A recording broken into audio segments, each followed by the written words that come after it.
है आपके अपने YouTube चैनल स्मार्ट क्लास में। जैसा कि हम रोज़ाना MP टेट 2019 में वर्ग 2 के 10 इंपॉर्टेंट क्वेश्चन डेली रीड करते हैं। तो चलिए दोस्तों, आज भी हम 10 इंपॉर्टेंट क्वेश्चन को बिना विलम्ब किए हुए रीड करते हैं। क्वेश्चन 1 to 10 अपन पिछले वीडियो में कर चुके थे। आज क्वेश्चन नंबर 11 से स्टार्ट करेंगे। तो देखते हैं दोस्तों, क्वेश्चन नंबर 11। क्वेश्चन 11 है, एक समूह के समाजमिति विश्लेषण का उपयोग व्यक्तित्व को खाली स्थान विधि के रूप में मापने के लिए किया जाता है। क्वेश्चन रिपीट करता हूँ दोस्तों, एक समूह के समाजमिति विश्लेषण का उपयोग व्यक्तित्व को खाली स्थान विधि के रूप में मापने के लिए किया जाता है। ऑप्शन फर्स्ट है दोस्तों आपका प्रेक्षण, ऑप्शन सेकंड है वस्तुनिष्ठ, ऑप्शन थर्ड है व्यक्तिनिष्ठ, ऑप्शन फोर्थ है प्रक्षेपी। तो बताइए दोस्तों, इस क्वेश्चन का राइट आंसर क्या हो जाएगा।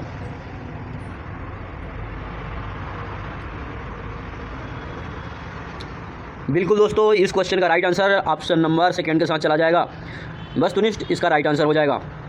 एक बार आंसर को क्वेश्चन में बिठाने की कोशिश करते हैं दोस्तों। एक समूह के समाजमिति विश्लेषण का उपयोग व्यक्तित्व को वस्तुनिष्ठ विधि के रूप में मापने के लिए किया जाता है। एक बार वापस रिपीट करता हूँ दोस्तों, एक समूह के समाजमिति विश्लेषण का उपयोग व्यक्तित्व को वस्तुनिष्ठ विधि के रूप में मापने के लिए किया जाता है। नेक्स्ट क्वेश्चन देखेंगे दोस्तों, क्वेश्चन नंबर 12।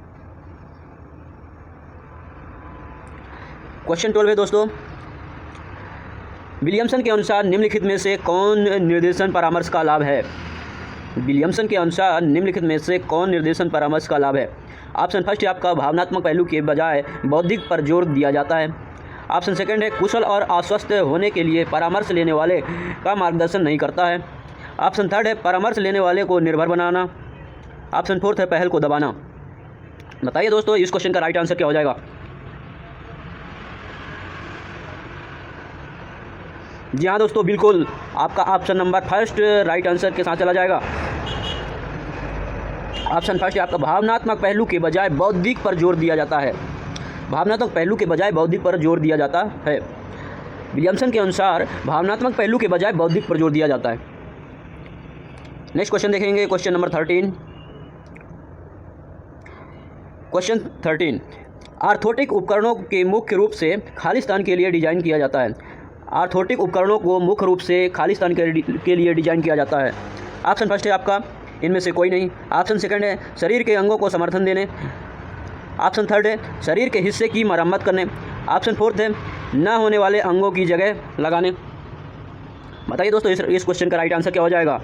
क्वेश्चन बताइए दोस्तों, क्वेश्चन बिल्कुल ईजी है और आप क्वेश्चन को धुआं कर दीजिए, क्वेश्चन को बिल्कुल आग लगा दीजिए दोस्तों। बताइए इसका राइट आंसर क्या हो जाएगा। बिल्कुल दोस्तों, इस क्वेश्चन का राइट आंसर हो जाएगा आपका ऑप्शन नंबर सेकंड, शरीर के अंगों को समर्थन देने। एक बार आंसर को क्वेश्चन पे बिठाने की कोशिश करते हैं दोस्तों। आर्थोटिक उपकरणों को मुख्य रूप से शरीर के अंगों को समर्थन देने के लिए डिजाइन किया गया है। आर्थोटिक उपकरणों को मुख्य रूप से शरीर के अंगों को समर्थन देने के लिए डिजाइन किया गया है। नेक्स्ट क्वेश्चन देखेंगे दोस्तों, क्वेश्चन नंबर 14। क्वेश्चन नंबर 14 है, छात्रों के अधिगम के परिणाम के विषय में आकलन को खाली स्थान मूल्यांकन के रूप में जाना जाता है। क्वेश्चन एक बार फिर से रिपीट करता हूँ दोस्तों, ध्यान से सुनिएगा। छात्रों के अधिगम के परिणाम के विषय में आकलन को खाली स्थान मूल्यांकन के रूप में जाना जाता है।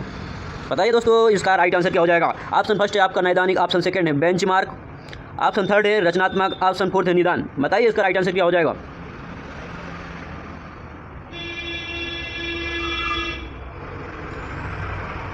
बिल्कुल दोस्तों, इस क्वेश्चन का राइट आंसर हो जाएगा ऑप्शन नंबर फोर्थ, निदान इसका राइट आंसर हो जाएगा। एक बार आंसर को क्वेश्चन पे बिठाने की, खाली स्थान में बिठाने की कोशिश करते हैं दोस्तों। छात्रों के अधिगम के परिणाम के विषय में आकलन को निदान मूल्यांकन के रूप में जाना जाता है। एक बार वापस रिपीट करता हूँ दोस्तों क्वेश्चन को।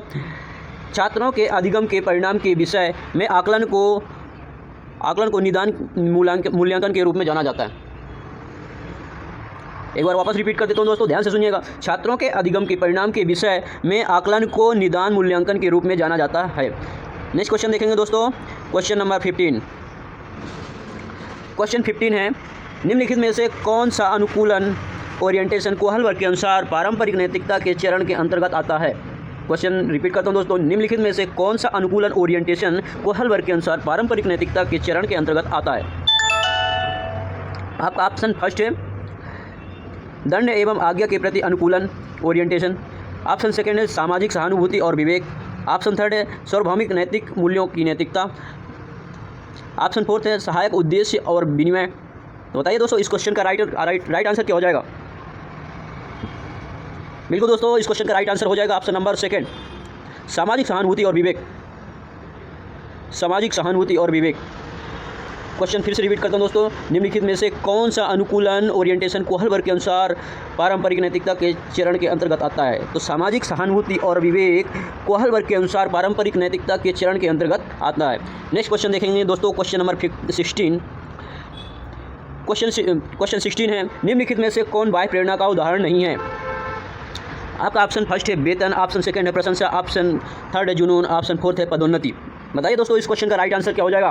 क्वेश्चन बिल्कुल इजी है दोस्तों, क्वेश्चन को बिल्कुल आग लगा दीजिए, धुआं कर दीजिए। बिल्कुल दोस्तों, इस क्वेश्चन का राइट आंसर हो जाएगा option number third. Option number third आपका राइट आंसर हो जाएगा।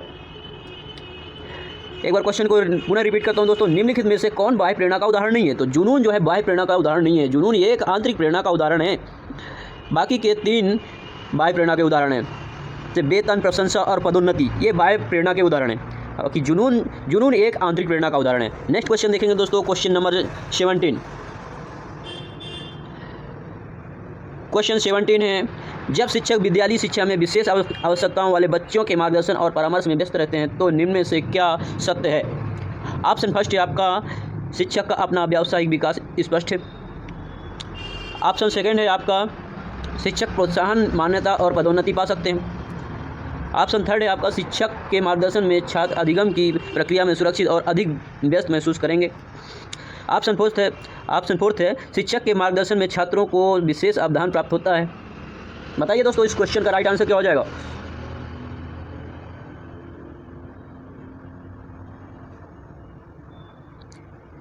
बिल्कुल करेक्ट दोस्तों, इस क्वेश्चन का right answer option number third के साथ चला जाएगा। शिक्षक के मार्गदर्शन में छात्र अधिगम की प्रक्रिया में सुरक्षित और अधिक व्यस्त महसूस करेंगे। आंसर फिर से रिपीट करता हूं दोस्तों, शिक्षक के मार्गदर्शन में छात्र अधिगम की प्रक्रिया में सुरक्षित और अधिक व्यस्त महसूस करेंगे। क्वेश्चन एक बार पुनः रिपीट करते हैं दोस्तों, इसके बाद आंसर लेते हैं जिससे आपको पूर्णतः समझ में आ जाएगा। जब शिक्षक विद्यालयी शिक्षा में विशेष आवश्यकताओं वाले बच्चों के मार्गदर्शन और परामर्श में व्यस्त रहते हैं तो निम्न में से क्या सत्य है। तो निम्न में से क्या सत्य है, तो ये जो ऑप्शन नंबर थर्ड है ये बिल्कुल सत्य है। शिक्षक के मार्गदर्शन में छात्र अधिगम की प्रक्रिया में सुरक्षित और अधिक व्यस्त महसूस करेंगे। नेक्स्ट क्वेश्चन है दोस्तों क्वेश्चन नंबर 18। क्वेश्चन नंबर 18 का आंसर दीजिए दोस्तों, क्वेश्चन को धुआं कर दीजिए। क्वेश्चन 18 है, निम्नलिखित में से कौन सा सिद्धांत इस समझ को संदर्भित करता है कि वस्तुएं तब भी मौजूद रहती हैं जब उन्हें देखा या अनुभव नहीं किया जा सकता।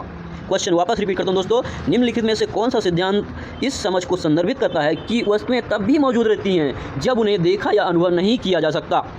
ऑप्शन फर्स्ट है आपका संरक्षण, ऑप्शन सेकंड है वस्तु स्थायित्व, ऑप्शन थर्ड है मन का सिद्धांत, ऑप्शन फोर्थ है जीववाद। बताइए दोस्तों इस क्वेश्चन का राइट आंसर क्या हो जाएगा। क्वेश्चन को बिल्कुल आग लगा दीजिए सर, बहुत ही ईजी क्वेश्चन है।